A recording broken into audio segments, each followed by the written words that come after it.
This is the Comics Alternative Interviews, a conversation with Marnie Galloway.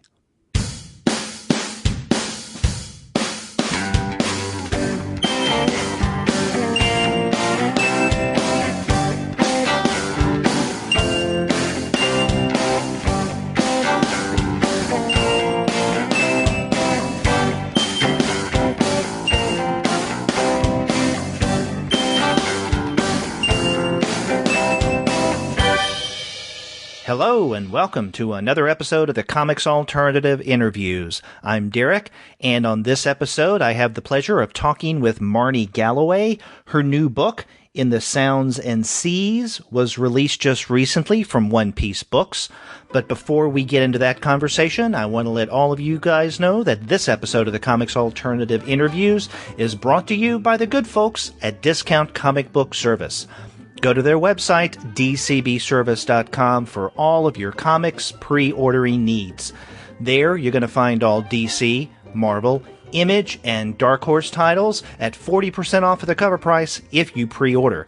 For all of the other publishers, you'll find that those discounts are 20 to 35% off the cover price. And every single month, you're going to find some incredible specials. Sometimes those specials will be at 45% off of the cover price. Sometimes at 50% off cover, but often you can find discounts that are more impressive than that. And we often mention how much you can save on bundles at Discount Comic Book Service. Well, you have a lot to choose from for the month of May. And in fact, if you check it out now, you'll find that there is a Valiant bundle at 50% off of the cover price. You can also find a Marvel's Kid bundle at 50% off. A Vertigo bundle at 50% off. The same thing with the DC Universe Rebirth Bundle 1, Rebirth Bundle 2, Kids bundles from DC, and the DC Hanna-Barbera bundle. All of those are at 50% off. And with the bundles, you get a lot of comics for quite a bit cheaper than you would if you'd get them individually. And those are the kind of things you find on Discount Comic Book Service every single month, incredible specials. You have to go to the website and find out what they're offering in May. That's dcbservice.com. Go there for all of your comics pre-ordering needs. And after you do get your comics there, please be sure to send them an email and tell them that the two guys with PhDs sent you. A couple of weeks ago when I went to check my mail, I found a package from One Piece Books in my mailbox, which wasn't very unusual because being in the media and reviewing comics, every now and again I'm sent review copies from One Piece. But when I opened the package, I found a beautiful hard copy text with really unbelievable black and white art. And one of the things that struck me is not only the art, but the fact that the book that I was holding in my hand was wordless. So I read through it and decided that I had to get the artist of this book, Marnie Galloway, on the Comics Alternative for an interview. Now, when I contacted her, she was just about to leave for TCAF, and in fact, the book was published just in time to be announced at TCAF. When Marnie got back, she consented to an interview, and we talked about her brand new book, how it started off as a self-published series of 3 smaller works. And we also talked about some of her other art as well. This is a young creator that I had not known before, but I want to know more about now. And I think you will too after this interview. So right now I want to share with you my conversation with Marnie Galloway.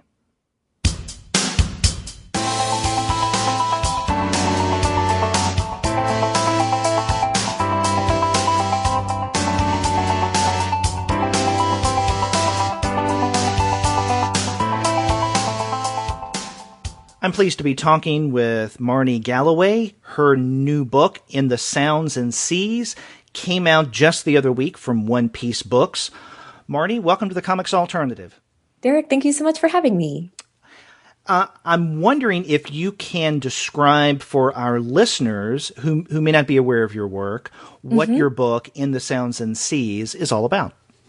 Yeah, absolutely. And I tell you, I've been working on this project for a couple of years, and I'm still embarrassingly bad at an elevator pitch. And I think it's because it's a wordless book. So it's a 6-chapter wordless comic that's black and white, dense illustration, and the story opens with a with a kind of a creation story where three figures sit around a fire and they burst into song and their voices weave together to make the ocean and the world. And the rest of the story is kind of about people in that world that's been created, building ships to sail and find the singers. And I was interested when I was making this project about, how mythology can be adopted to feel deeply personal and how the personal gets mythologized. So there's uh, a lot of kind of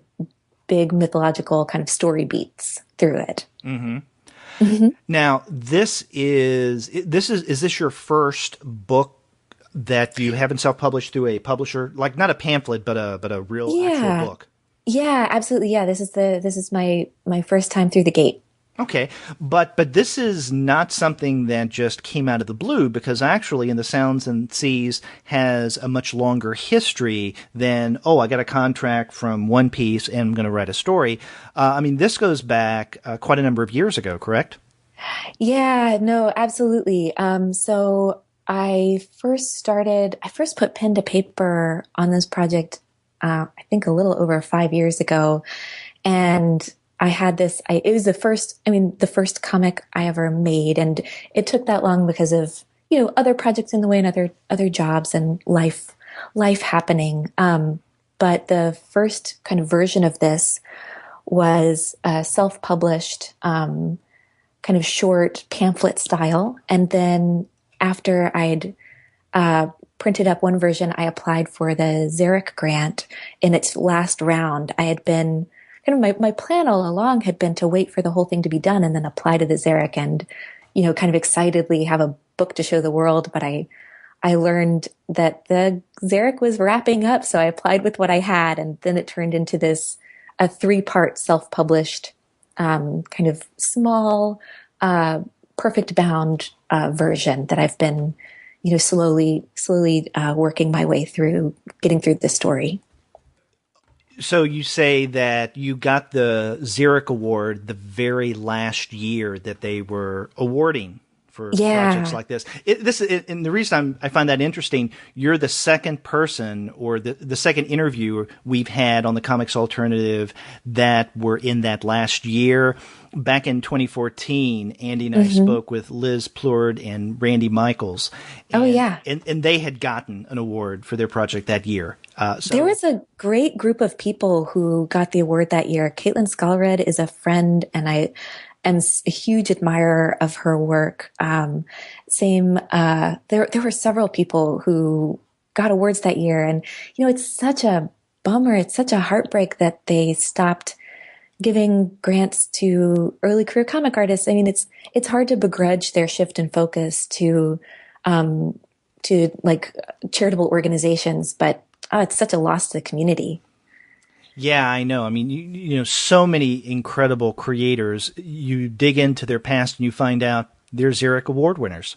Yeah, yeah, it's such a not just like a boost of of confidence and validation when you're coming out of nowhere. When you're coming out of drawing comics in the corner of your living room at night after a crappy day job. It's like a first step towards professionalization, but it's also, find that kind of financial support. There's nothing else like that. I know that there are a lot of comics festivals, including Cake, which is the Chicago Alternative Comics Expo, which I'm an organizer of. We offer a micro grant, and I know Short Run in Seattle offers a micro grant, but it's in the realm of like $250. It's not like but up to $4,000 that you could get with the Xeric and really create a potentially beautiful edition of a book. It's just, I feel grateful to have been, kind of gotten under the wire on that one. So that first volume of In the Sounds and Seas got you the Hmm. Xeric Award, but it also Yeah. got you a nomination from the LA Times Book Prize for Best Graphic Novel, correct? Yeah. Yeah. It was really humbling to be nominated for that one. I didn't make it to a finalist, but I felt, I've never been to California. It's like, how did these LA Times people find my weird little self-published art comic? It was really exciting. yeah, it was, if I hadn't had the Xeric grant, so many things wouldn't have happened for me. It really opened a lot of doors. And, like I was saying, it was legitimizing in a lot of ways to have a proper, a proper book that I could share and, get out there. But you went on to publish In the Sounds and Seas Mm-hmm. in these smaller volumes because Mm-hmm. I guess every 2 years, because volume 2 came out in 2014 and then the Mm-hmm. third volume came out, what was it, earlier this year, correct? That's correct. Yeah. And that was just a schedule based on, trying to draw as much as I could around other obligations as well. I've only been doing comics full time for myself for the last year and a half. Before that, I was working various, day jobs. I was an art director at some children's magazines and also working, many hours doing volunteer work for the local alternative comics festival and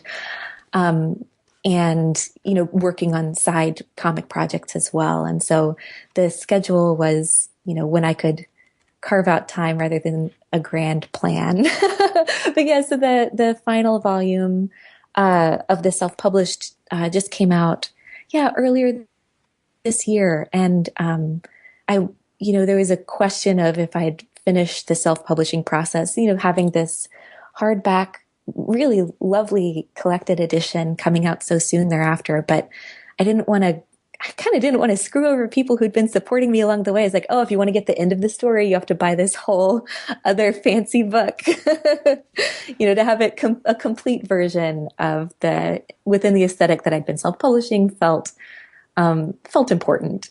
Well, yeah, and good for you for making that decision. I was wondering about the decision making process that went on. Like, for Hmm. instance, at what point did you get the contract with One Piece?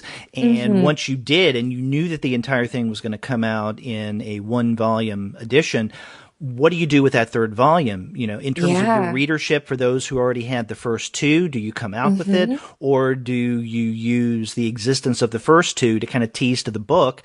And then might some of your readers feel a little cheated?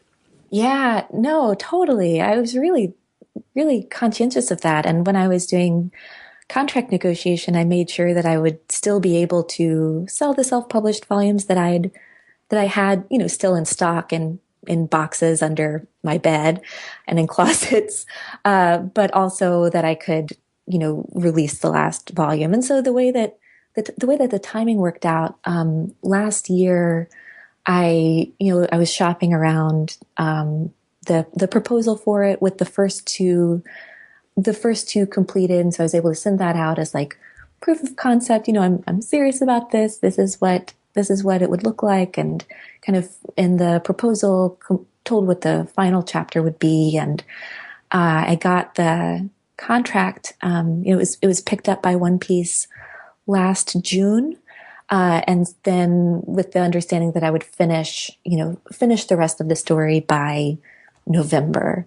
And then behind the scenes book design work and editing and feedback process took the rest of the time. And it was good to have a more urgent deadline to be working towards. It was time. It was beyond time to be diving into the next that last bit, which was, Derek, can I tell you, it was so exciting to be working on for this project that's been kind of open ended for as many years as it has.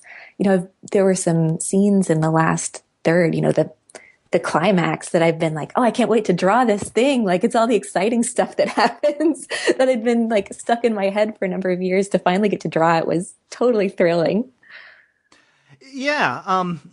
So, I mean, I want to talk about the story Yeah. proper, but I want to ask you something else, I guess, about the published edition of this one volume. When I got this through the mail, thanks to One Piece's marketing director Robert McGuire, Hmm. keeping me in the loop, I was really surprised in that this is a comic or a graphic novel, if you prefer, that from One Piece that is hardbound. From what I've seen so far, One Piece they're starting to come out with more and more comics which is good. But this is the first time that I've seen something from them in a hardbound edition, and so I thought, oh my God, this is kind of a step that they're taking here, and they may do Yeah. others. I'm just not aware of it. So is that something that in the contract you specifically wanted in terms of the final product for this to be a hardbound edition? No, that's an excellent question. No, it wasn't. I put all of the beauty of the final production to in. I give all of the credit to my editor that I've been working with, Glenn Anderson, who's just a delight, has been a delight to work with, and I think did a lot of advocacy work on behalf of the book. I think he had a savvy understanding that if you're just talking kind of in market terms, it's a weird book. Like, it's a wordless comic, and the questions that I'm interested in asking are a little literary, and the audience for that is a little bit niche, and it's a niche audience that cares about beauty, and so it would be a disservice to the book and a disservice to the readers who might be looking for it to have a lesser production value. And so I think that making it more of like a little bit more of an art object served to, to appeal to the audience that might be a little bit built in for it. And, I knew One Piece. I wasn't terribly familiar with their books. I knew them as translators and publishers of manga, and which is not a world that I'm very familiar with. But I understand that they're starting to kind of launch an internal, not a separate imprint, but they're launching more North American alternative comic artists line. And I'm in an early wave of that. So I think I'm in the second wave of artists that they've been working with, who are, North American, like, I think mostly American, but I think also some Canadian artists. Mm-hmm. I'm not very familiar with the line, like with who else they've picked up, but in talking through things with Glenn, that's what I understand. And it's exciting. I think I was so delighted when I got my copy in the mail. It's like, oh my gosh. It's interesting to talk about. You mentioned the book as an art object and issues of the materiality of the comic itself. I mean, that's something that we've discussed quite frequently on the Comics Alternative, is how a comic's packaging, in what form that it comes in, how big the book is, can have a determining effect on how we interpret it. I mean, a great example of that is Chris Ware's Building Stories, right? Oh, of course, which is not really a book. Right. I really don't know what the hell it is, but it's there, right? Yeah. So if it were presented in a different format, how would our reading experience, especially when it comes to interpretation and appreciation and enjoyment, change, if any? I mean, it's same things with something like, I'm looking at a bookshelf now of texts that are oversized. Gary Panter's Jimbo, as well as Greg Benton's B and F. I mean, those are really big texts, and they're sized for a reason. But if they were presented in a different format, maybe even a different dimension of the book itself, how would that change the experience? So I'm wondering, given the book that you have, given the story that you're telling in the Sounds and Seas, which is, and I think you used the word a moment ago, literary. I definitely think that this is a more literary narrative than a lot of comics many people may be used to. That if this were in softbound, would my reading experience be a little different? In other words, maybe there's something hefty and weighty about this hardcover edition that when I picked it up, I thought, oh my God, I'm going to come to it with a certain set of assumptions and expectations that I may not have come to the book if it had been in paperback. Yeah, absolutely. No, it primes your reading experience, right? Like, we have these signifiers of what a book means, right? Like visual signifiers and material signifiers. And I think, I think that when I learned that a hardback edition was a possibility, which I frankly I didn't want to assume. when working with One Piece. It felt like it fit, like that heft thing you were saying, like that. I wish I had a loose gestural style, but I have this very dense, Mm-hmm. very dense, style to my drawing. And I think that even just the weight of the ink on the page is served by the weight of the book. As a bit of an aside, I had a failed year of graduate school in working towards an MFA in book and paper arts, where all of the theory that we worked on and all of the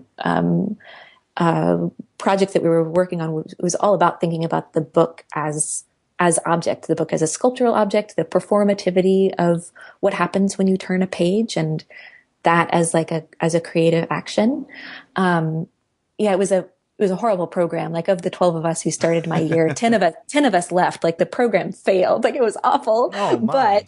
But I got, I got, I think the language, I think that's one thing that's so great about, about theory, is like getting the language to put to maybe thoughts you already have, or expanding ways that you think about things. And so, those were, ideas that I'd had, when I covetously, hold on to my own collection of books, my own library, and think about making books myself. Yeah, the materiality matters so much.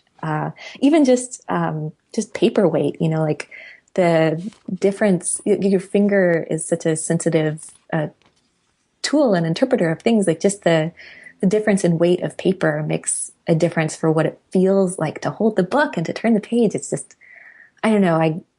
Maybe you can tell I geek out about this a little bit. I love thinking about that stuff.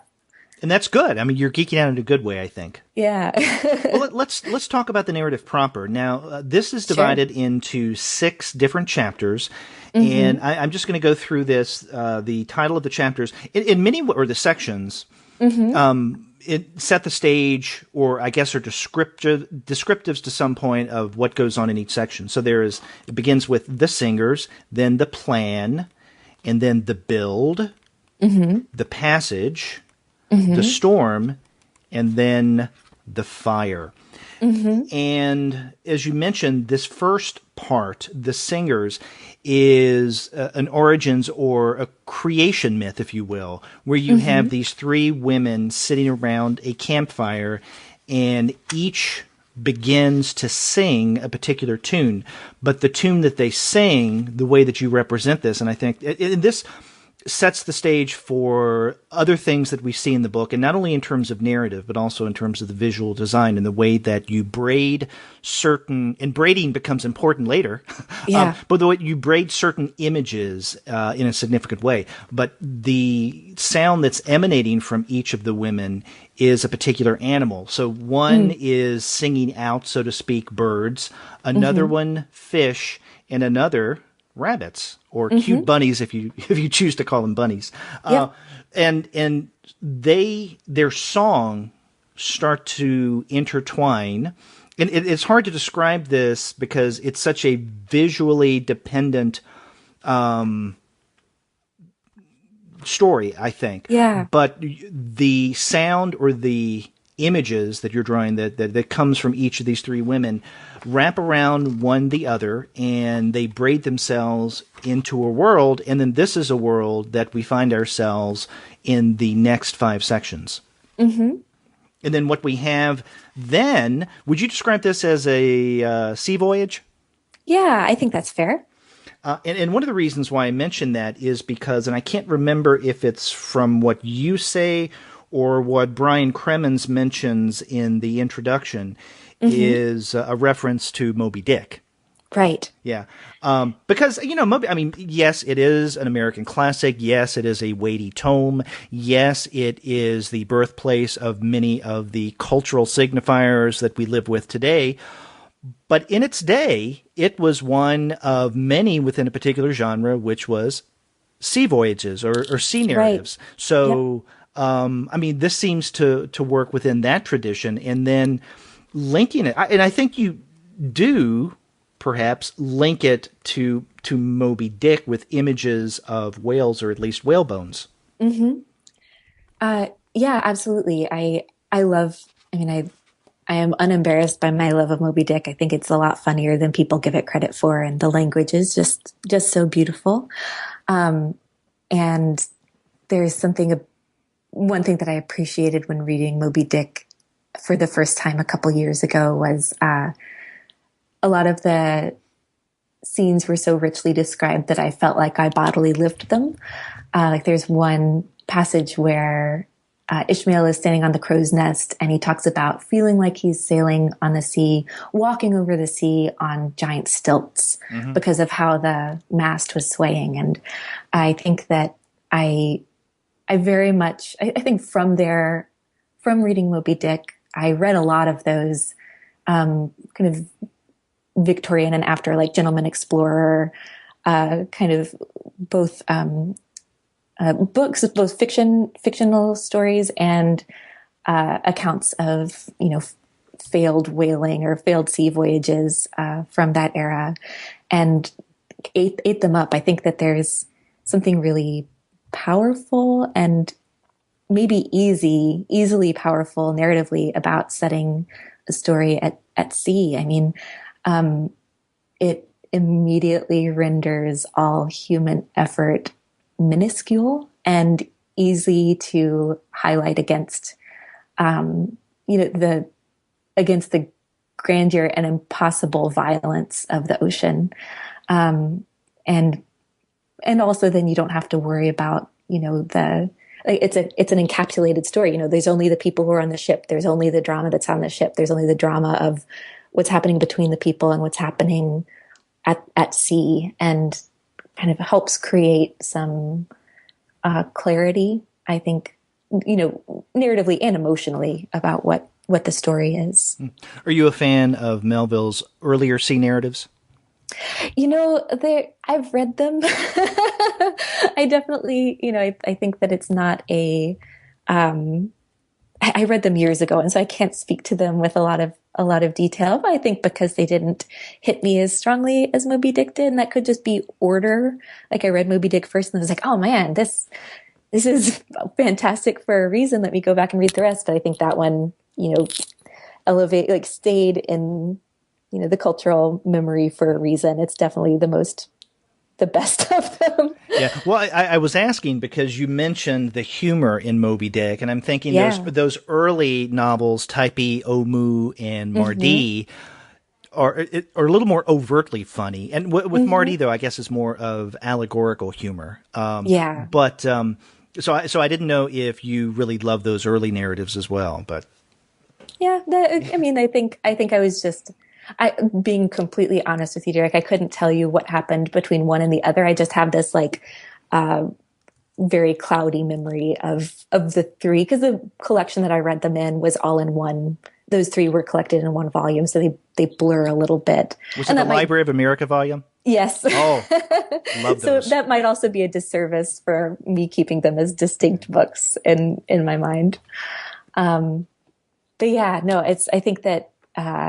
The going back to thinking about it as a seagoing story, I don't think it's incorrect at all to point a connection in that direction. Yeah. Well, and just to skim through what goes on during the sea portion, the sea journey part of the book, which I guess the 5 chapters. And again, without any spoilers or giving anything away, you have this young woman who is a part of this world that is created by the 3 singers. And she has this idea, the chapter, the plan, and she goes to someone, a shipbuilder. They build a ship. They get the ship ready. Part of readying for the voyage is actually braiding rope within this woman's hair, which I think is one of my favorite parts of this entire book. Then they journey out to sea. They encounter eventually a storm. There are some misadventures, let's just say, and then she eventually finds her way back, only to have the ship eventually destroyed. But in a way that brings us back to where we began. Literally, visually speaking, and there are no page numbers here, but I was struck how in one of the let me see. In the first chapter, Yes. the singers. There is, and I remember the first time I read this, noticing this, you know, when the songs visually are braiding, the images of the rabbits, the fish, and the birds are intertwining. And I remember at one point in that first section seeing a pair of human legs. It's like, okay, where's that coming from? Did one of the Yeah. singers get involved? And then I let it go for a while. But then in the very last section, in one of the very last pages, it seems like the exact same image is there, and Yes. it helps to explain those legs. And I thought, oh my! That really did strike me as a great aesthetic way of wrapping up, of bringing us back to the beginning in a way that provides, for me, a satisfying sense of closure. Oh, thank you so much. That's really wonderful to hear that I mean that was my intention, and it's one thing to have intention going in making a story like this, especially one that I mean without not having language really adds an extra layer of uh, burden on me as a creator towards clarity, but not wanting to hit over the head. You know what I mean? Mm-hmm. So yeah, absolutely. It is the same. It's literally the same page. It wasn't a redrawn version. It is that same page at the beginning and at the end. And the way that I don't, I'm hemming and hawing about talking about it like this because I think that it can be a disservice to thinking about a book beyond the text itself. But when I was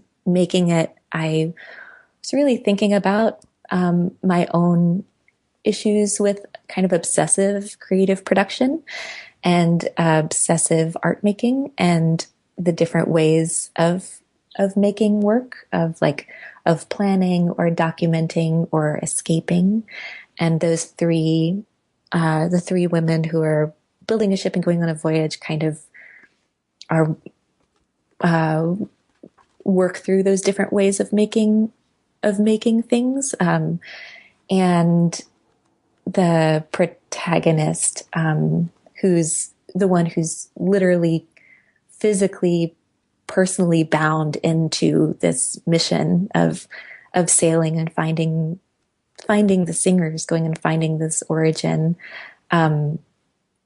I was as interested in thinking about obsessive creative production as what happens when that fails and what happens when something that you, and not just about creativity, right? But about anything that you tie your whole self or identity into. And when that doesn't go the way that maybe you plan for it to go. And, I'm hesitating talking about it that way because I think that it can be more satisfying. When I read something, I don't maybe necessarily want to know what the author was intending or like unpacking in their own mind when they were working on a story. Well, in light of what you're saying now, let me throw Yeah. something out to you because I've made a little discovery hearing you speak at this moment about the people on the boat. Now, you referred to them as the three women. When I originally read this, I mean, the woman whose hair is braided into the rope. Yes. Yes. Okay. So I saw her as female. The other two characters, I didn't know if I should read them as male or female, or if it really didn't matter. And so I guess I saw them as more male or male-ish. But even Sure. then, it didn't seem important to me. But now that you mention this, I mean, I got the linking of the three, right? The three people on the boat, the three singers at the very beginning in that first chapter. Yes. But with the knowing now that the people on the boat are also women, you have this linking of the three women at the campfire, the three women on the boat. Now, I don't think that changes my reading experience, but there's an example of my interpretation being at least a tad different from yours as the author before you as the creator told me what you intended in terms of these three characters on the boat. Yep. Yeah. And so I don't, again, like, I don't know because it's wordless. I think it's kind of, I think that's a joy of leaving it so much more open to a personal reading. I've had at some events that I've gone to where I've presented the book to students. There was a non-binary student who came up to me afterward saying how much they loved the book because the characters weren't burdened by a gender signifier, Right. and they were able to read it as they wanted, or maybe as non-binary, and that's so difficult to do when you have language and pronouns to put onto people. And I've had, a family member, reading the last part and putting this very heavy, like, oh, this is about my side of the family and this problem that I'm having about like letting go of this person who's hurt me. And I was like, oh, okay, cool. Like, I'm glad you got that out of it. And, and also tabling at festivals, there are people who just super love bunnies and are excited to see pages with rabbits. And I was like, you do you. That's great. I'm glad that you like the drawings of the bunnies.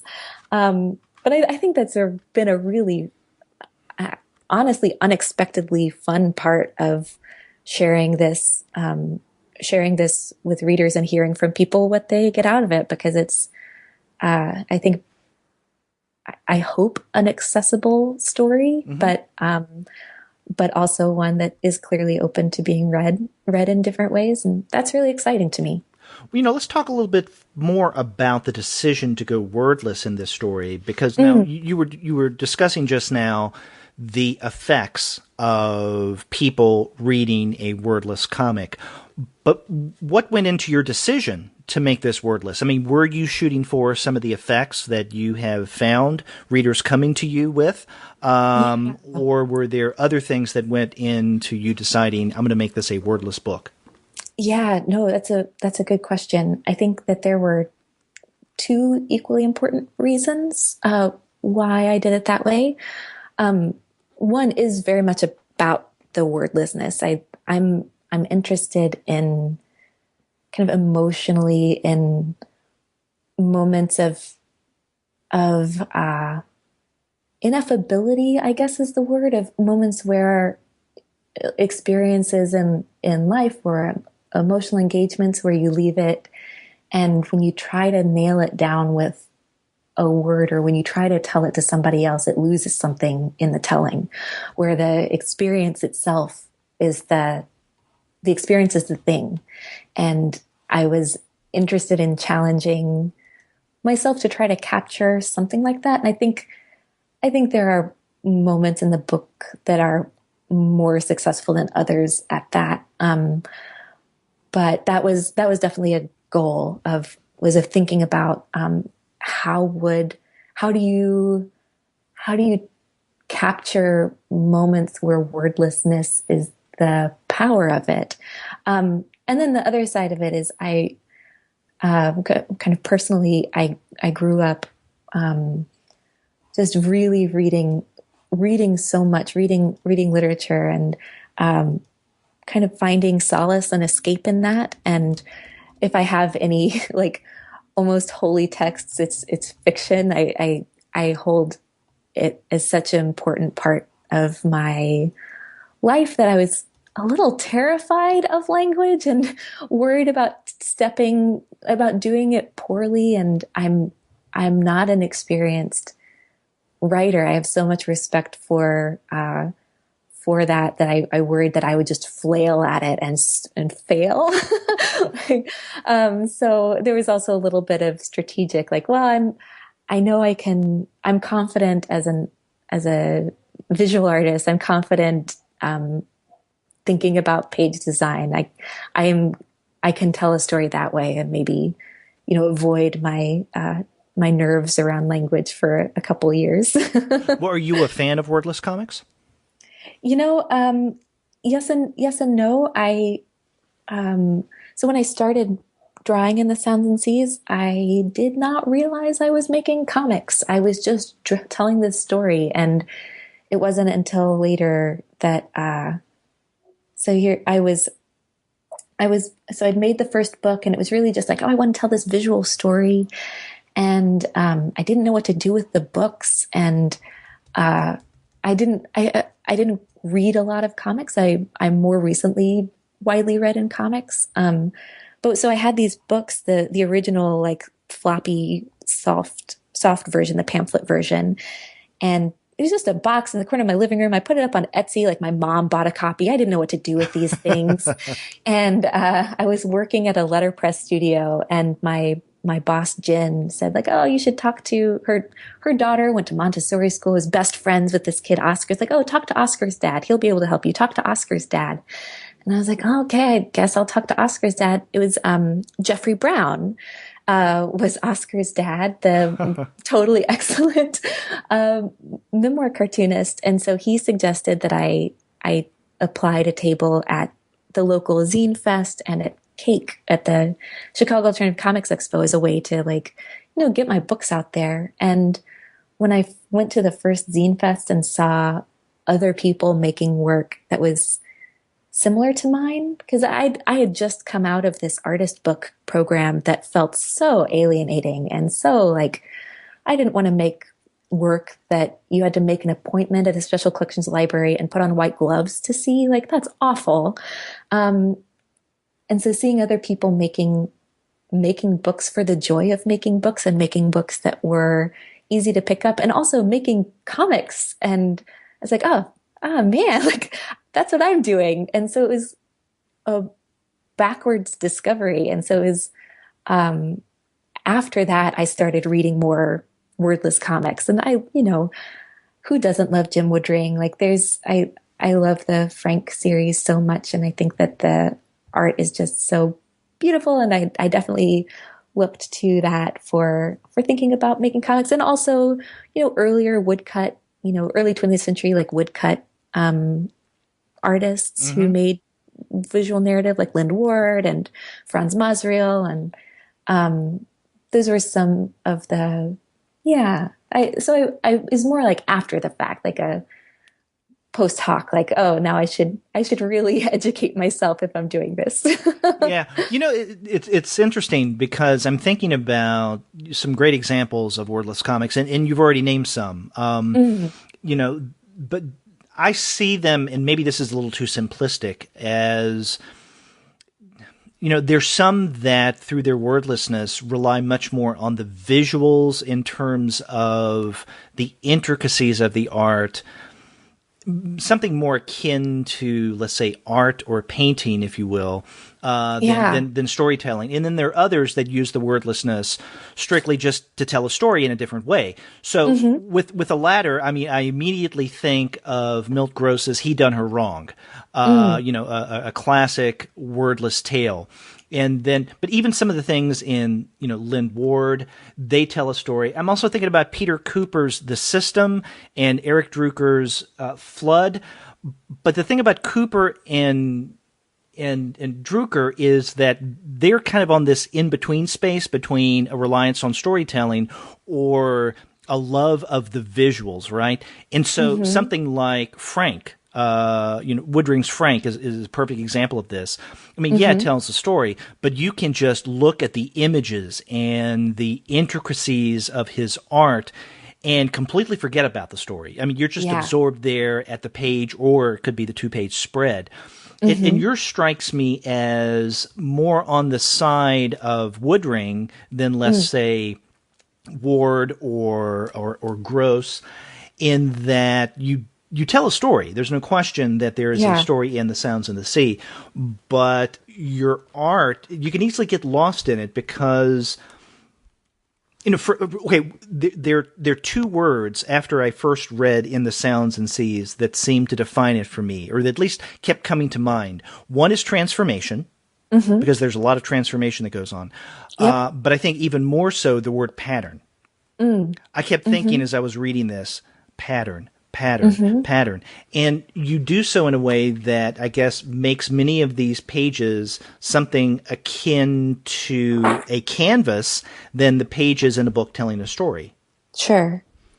No, I think that's absolutely fair. I mean, I definitely think about each page when I would make the page. I mean, the primary importance to me was service of the story and service of moving the story along and accomplishing what needed to happen. But I also, for each page, when I was working on composition, it was important to me that it would read from the other side of the room, that I could put it up on my drafting table and walk down the hall and look at it and kind of get a sense of the movement on the page. And so each unit of the page and each unit of the spread was when it's a visual novel, when it's a wordless story, I think having it be sloppy maybe would be distracting. But now I sometimes worry that my heavy-handedness, and I say that about myself in earnest, maybe that can be unfortunately distracting too. Because I definitely I wrote the story, I wrote the arc of the plot of the book, where that's to me as a creator, that was much more important. And it was also an excuse to kind of, get my itchy finger moving. And the way that I draw is just, it's going to be densely patterned. It just kind of is how it is. But also your style, tells us a lot about the themes of this story because, Yes. Patterns. And, I mentioned earlier your protagonist, or I guess the main woman on the ship whose hair is braided with the rope. I mean, this idea of braiding, intertwining, and along with that, let's say patterns and transformations seem to go hand in hand. I mean, even in that, that page that you repeated that we were discussing a moment ago. I mean, it's almost as if in repeating that image, in bringing us back at the end to what you do in the beginning, it's almost as if you're turning the story back on itself, kind of intertwining it or braiding it in almost like a Mobius strip in a way. Yeah. Yeah.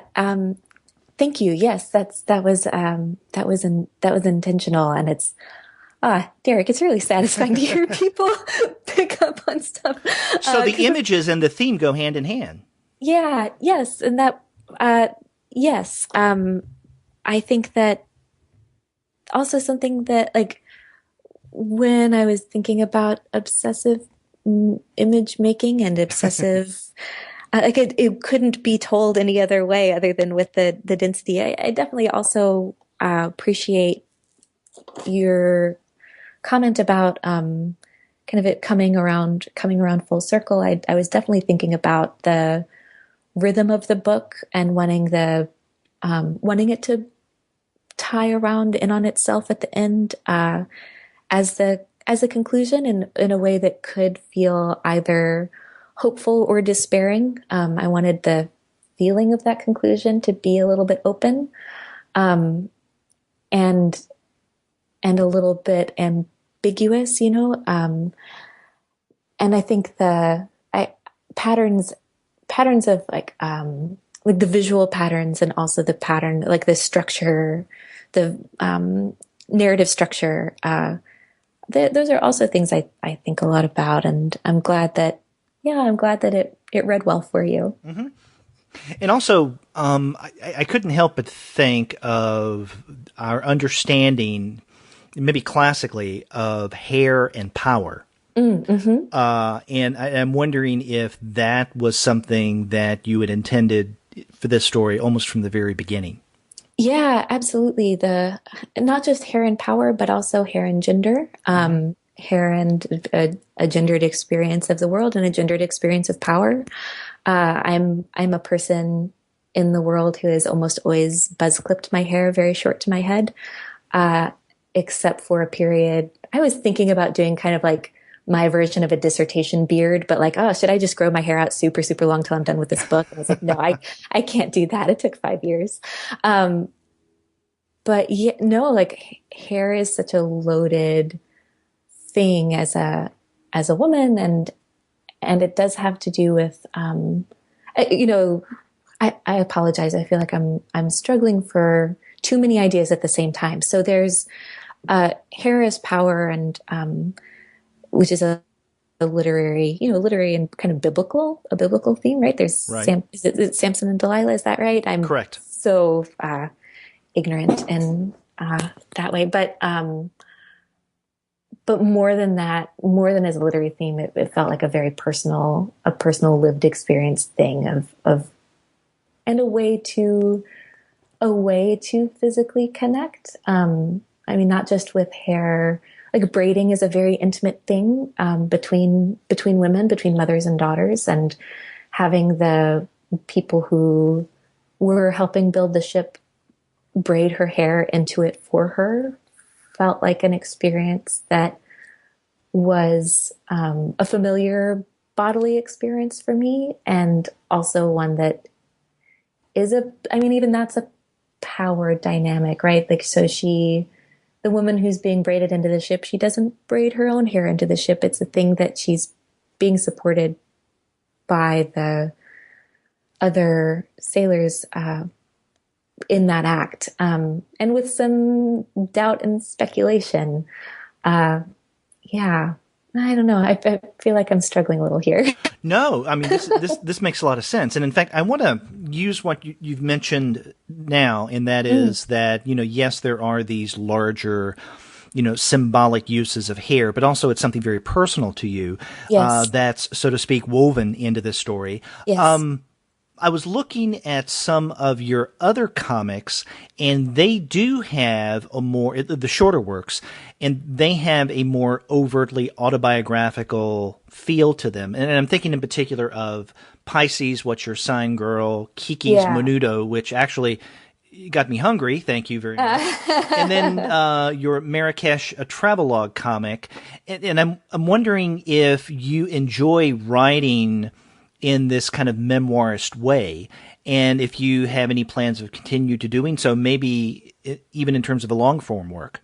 Yeah, that's a good question. So the shorter comics that I have up on my website, especially the ones that you mentioned, the travel comics were ones that were commissioned, as well as the recipe comic. I did work for a while for Savour magazine and got to go on this bananas amazing trip to Marrakesh and Madrid on assignment.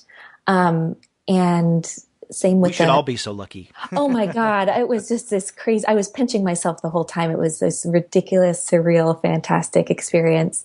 And the Pisces comic as well, that was for an anthology called What's Your Sign, Girl, which is a really great, fun collection. But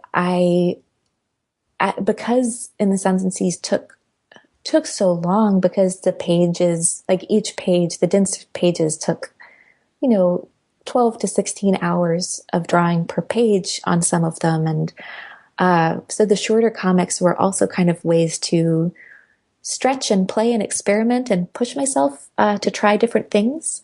And I think with, like anything that's an experiment with varying degrees of success. But what I'm working on next. So this fall, I have a short comic coming out from a micropress in Brooklyn called So What Press, and it's called Particle Wave, and it's two kind of memoir poetics comics that are more personal essay rather than the, hey, I'm an out of place person walking through the streets of Marrakesh. Look at all the cats. Like this is much more personal, and I think more interesting to me, like more artistically interesting to me, that I'm really excited to have coming out.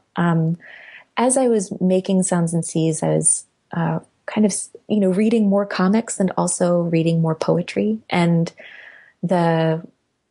I've been really thinking a lot about being a little bit distrustful of allegory and distrustful of metaphor, but also interested in poeticism. And I look to like Anne Carson and Maggie Nelson as beacons for kind of a balance between those two things in storytelling, between that quick dance between the deeply personal and the broadly poetic or mythic. And so the short comic, the memoir comic Particle Wave I have coming out this fall is is my first stab at thinking about those questions. And I found it really satisfying and really hard and really different from the questions that were creatively asked of me in The Sounds and Seas. I think for a little while, I'm going to keep making, longer than the little short comics that I have on my website, longer than like a 6-page anthology piece, but shorter than a novel. Like short, like 32-page stories feel like a satisfying and approachable length right now before I dive into kind of the next big project. Yeah, so that's what I'm working on now, and it's really exciting. It's really exciting, Derek, to be able to be thinking about different puzzles, and figure my way through them. Now you were talking about poetry. Do you see In the Sounds and Seas as a form of comics poetry? Sure, I think that's definitely fair. I think that I again, like I'm hesitant to put labels on it. But I think that, I mean, at Cake this year, I'm on a panel, comics and poetry. So I think it's like a super easy reading of this book. And like the references that I was thinking about when I was working through it. I mean, the kind of epic poems of, like the Iliad and the Odyssey and the Icelandic Eddas, this opening with the invocation of the singers of the song. Like there's a very direct textual reference there. But I think something that's exciting about comics and thinking about poetry and comics is making visual metaphor literal and playing with the literal interpretation of poetic language, and which I think can be done. It can be, heavy-handed and embarrassing, and I definitely try to, I'm very critical of my own work for that. But when it's done well, that's definitely my preferred. What I read, that's definitely what I prefer to read is comics that feel more poetic. Yeah.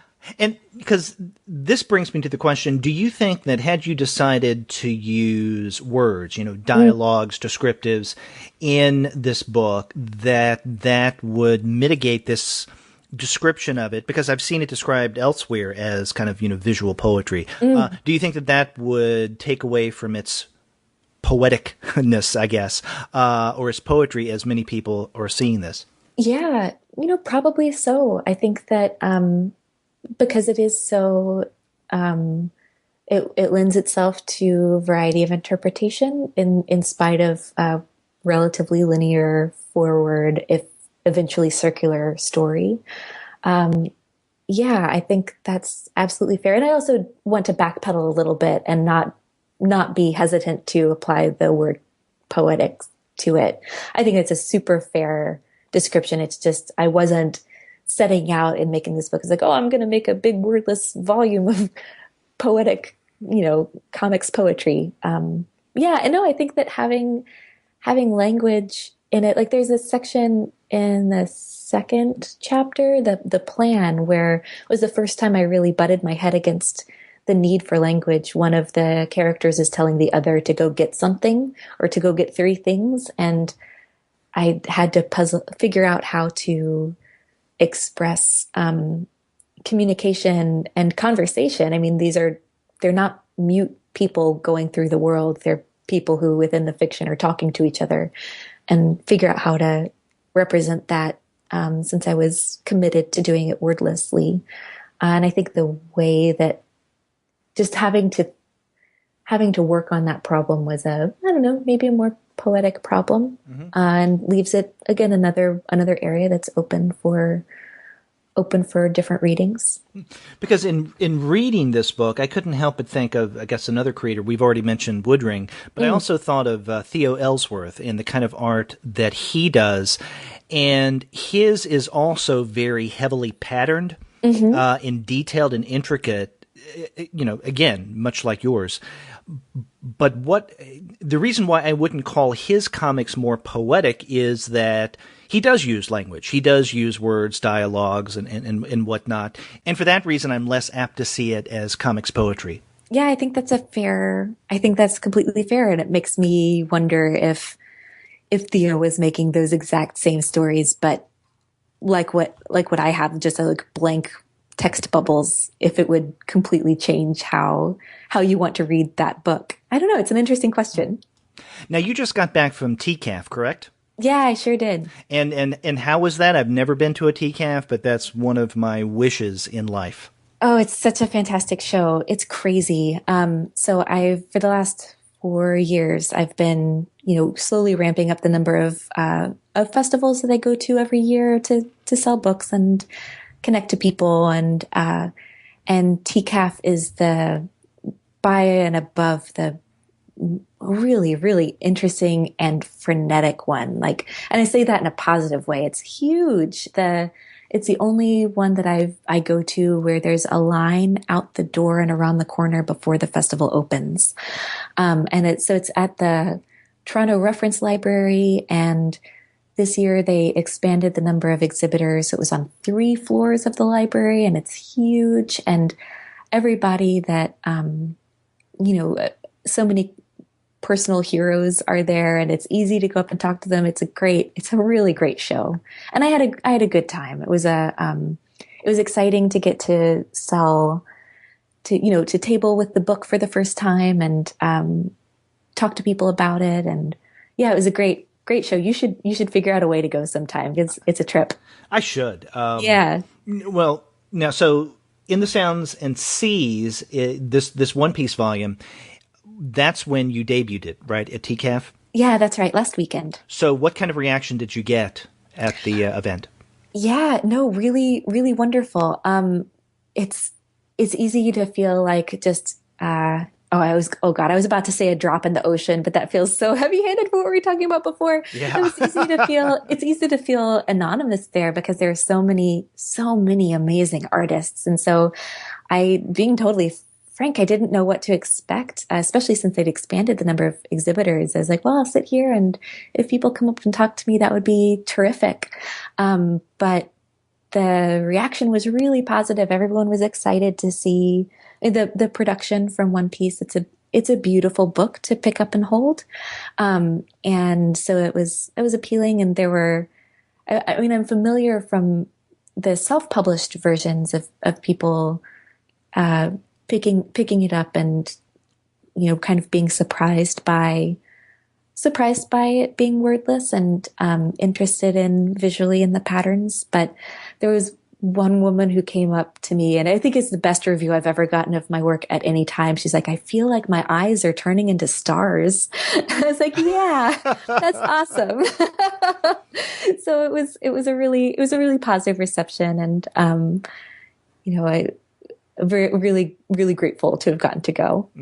Now, you say that many of your heroes are there. Now, what heroes did you meet there this year, maybe for the first time? Oh gosh, being totally frank, because I had the new book, I didn't leave behind my table that often. It's one of those horrible push and pulls when you're exhibiting by yourself. Every time you leave behind the table is a lost opportunity to maybe talk with people who came to see your work. But there was an artist who I really wanted to meet, and I didn't get to. And this isn't, I don't think I'd say like a hero in a really direct connection between my work and hers. But the book, What is Obscenity by Roku Denashiko, who's a Japanese artist who, a feminist Japanese artist who was recently had a lot of legal trouble because she made a 3D scan of her vagina and made a kayak out of it and would go around and so because of some really, really antiquated obscenity laws in Japan, she was persecuted for it, but her presentation of self is this really like joyful bubblegum color, like engagement with like, yeah, body positivity. But the book looks really great. I'm a sucker for books that Annie Koyama puts out. I think that her curatorial eye is just fantastic. I meant to pick up and didn't get a chance to go over and get Kathy Johnson's new comic, Gorgeous, which I was really excited to see is out in the world. There are a couple of people who I saw just wandering around as like, oh, it's Aiden Coke. I love her work so much. Or, it's also such a funny show and a very Canadian show. Like at dinner on Saturday night, everyone was talking about one of the guys from the Bare Naked Ladies who was walking around. It's like, oh, we're in Canada. This year, usually I try to get out and walk around and see stuff, but I was on hunker down mode this time around. Yeah. And out of necessity. This is your new book after all. Yeah, absolutely. And so it was, I don't mean that as any kind of like bummer, other than would that there were two of me. One could walk around and see everybody that I wanted to see and one to man the table. But, it's one thing that's funny about going to a lot of these shows is I sometimes see my friends who have, friendships I've built over the years. I see my comics friends more often than a lot of my friends that I see in Chicago. Because if you're traveling to a show every month or so and staying in a weird conference hotel, you see the same circle of people maybe monthly, and so it's kind of a fun side effect of the alternative comics circuit. Yeah. Okay. So TCAF, you've mentioned Cake. What other conventions do you tend to go to on a regular basis or semi-regular basis? Sure. I was really excited last year to go to Linework, which is in Portland, which is a really well-organized show. And fun to have an excuse to go to Portland for the Portlandness of it. And I also have family there. And SPX, the Small Press Expo in Bethesda, Maryland, is the big American show in the way that TCAF is the big Canadian show. You going to be there this year?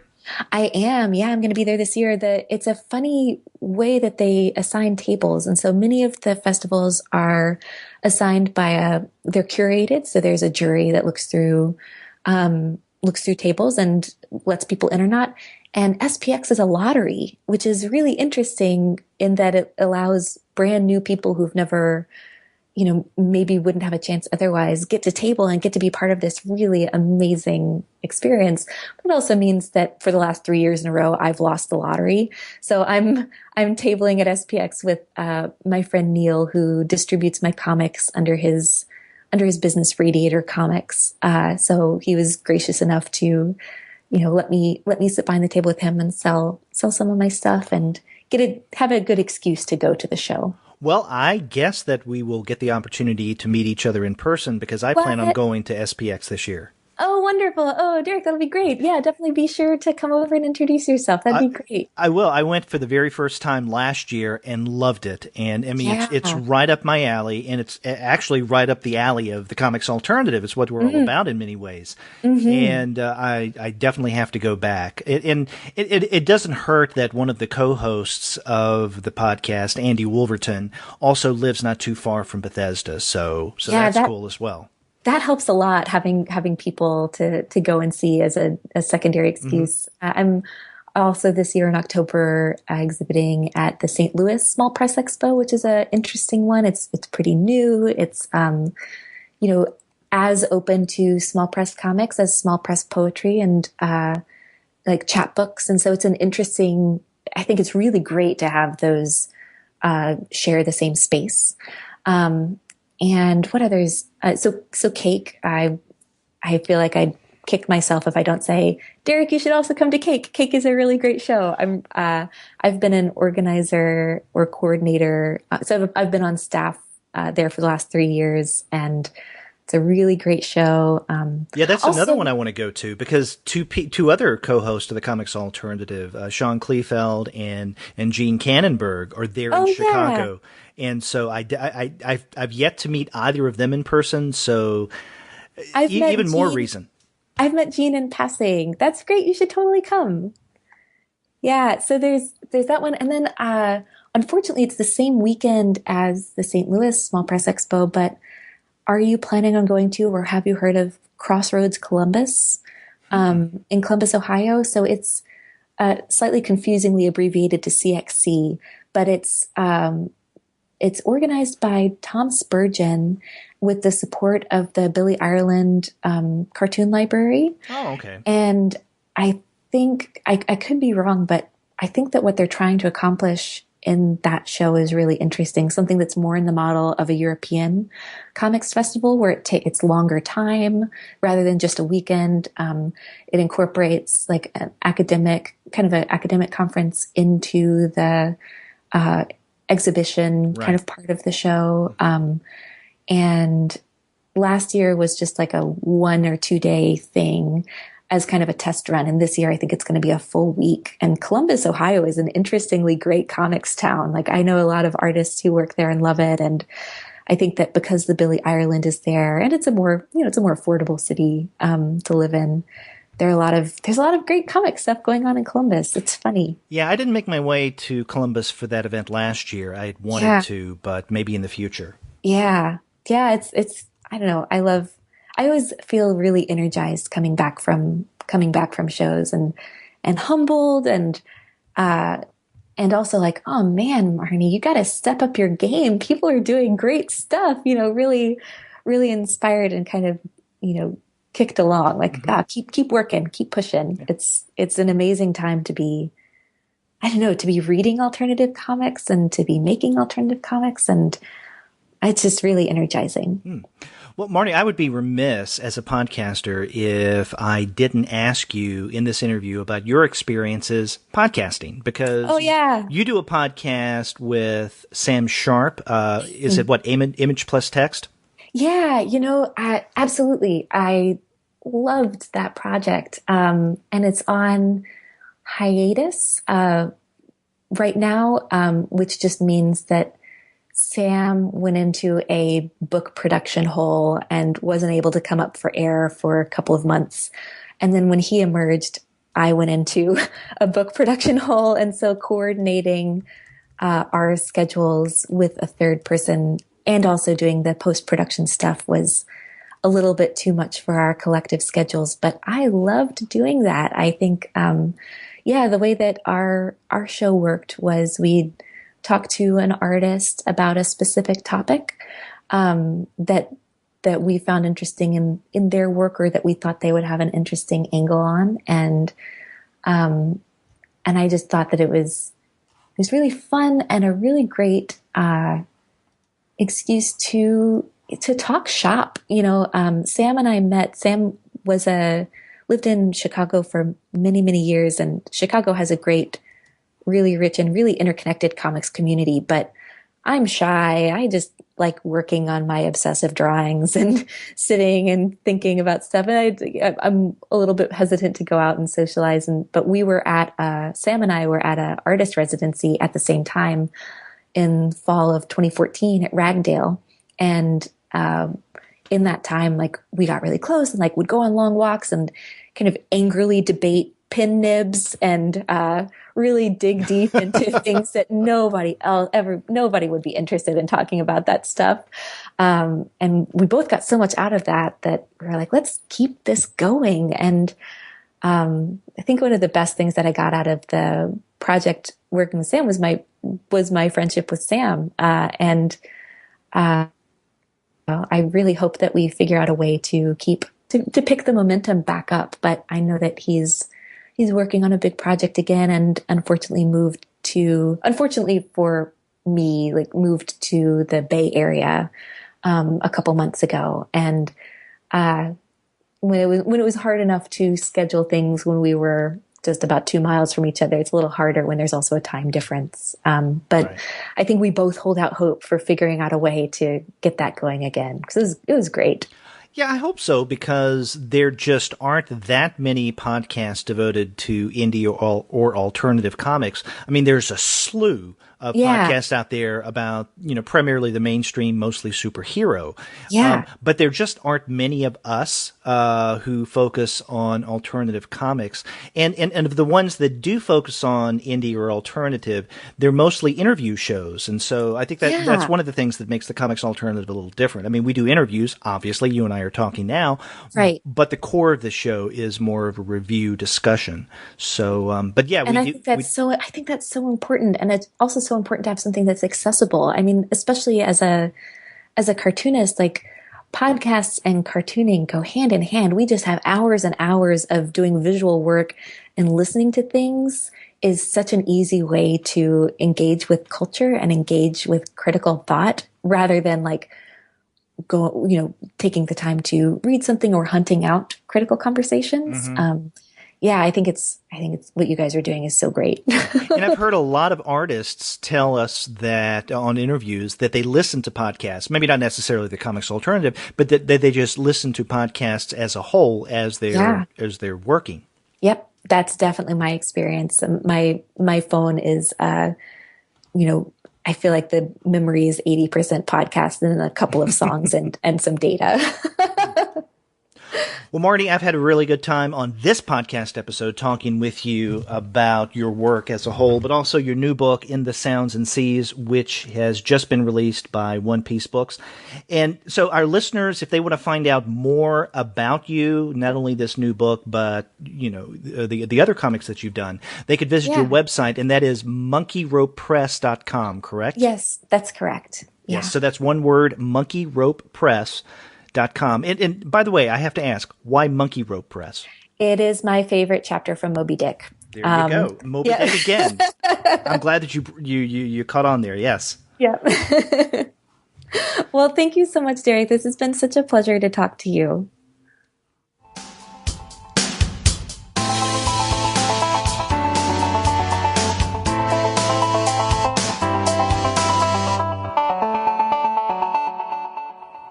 A big thank you once again to Marnie Galloway. I really do appreciate the time she took to talk with me for the podcast. I had a great time talking with her, and one of the things that I came away with is just how pleasant she is. She was a very nice person to talk with, but also she is a wonderful person to read. You definitely have to check out her new book that came out earlier this month from One Piece Books, In the Sounds and Seas. And in fact, if you go to Amazon.com through our associates website, you can get the book and help the Comics Alternative podcast. Go to comicsalternative.com/Amazon and click through, and then you can do a search for In the Sounds and Sea. It's a great book to get. You'll love it, believe me. You can also find great comics at our sponsor for this episode, which is Discount Comic Book Service. Go to dcbservice.com for all of your comics pre-ordering needs.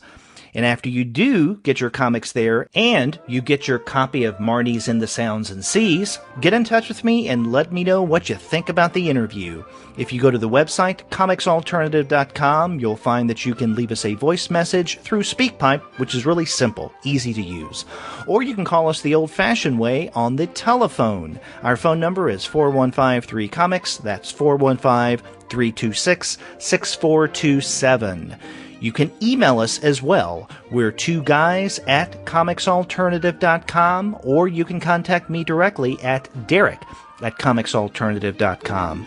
You can also find us on various social media platforms such as Twitter, Facebook, Tumblr, Instagram, Google+, Goodreads, Pinterest, and YouTube.